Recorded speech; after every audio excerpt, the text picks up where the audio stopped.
Esta carrera es diferente. La gente, el recorrido, la llegada, la organización, todo es especial.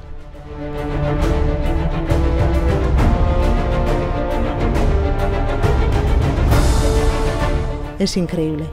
No puedes saber lo que se respira hasta que no estás dentro.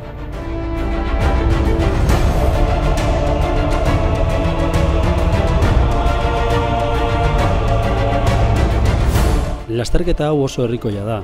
Jende pilo bat, leku askotakoak. Sentimentu asko dira.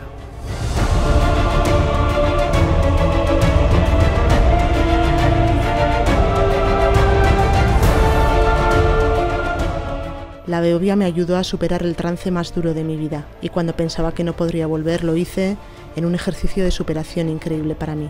Familiarekin eta lagunekin disfrutatzeko eguna da. Seme-alabek ere zelan bizi duten ikustekoa da. Bizitzan behin gutxienez, egin beharreko lasterketa da.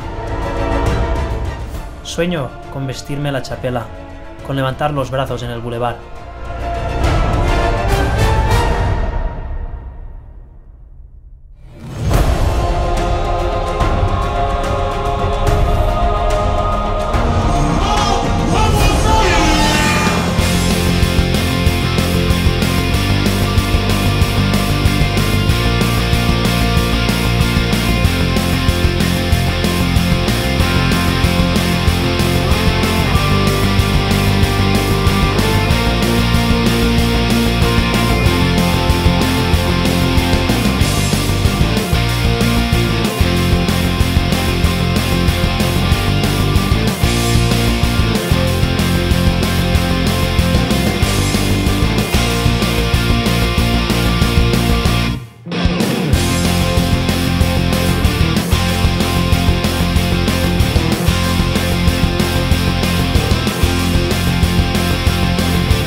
Noviembre siempre es un mes especial para mí.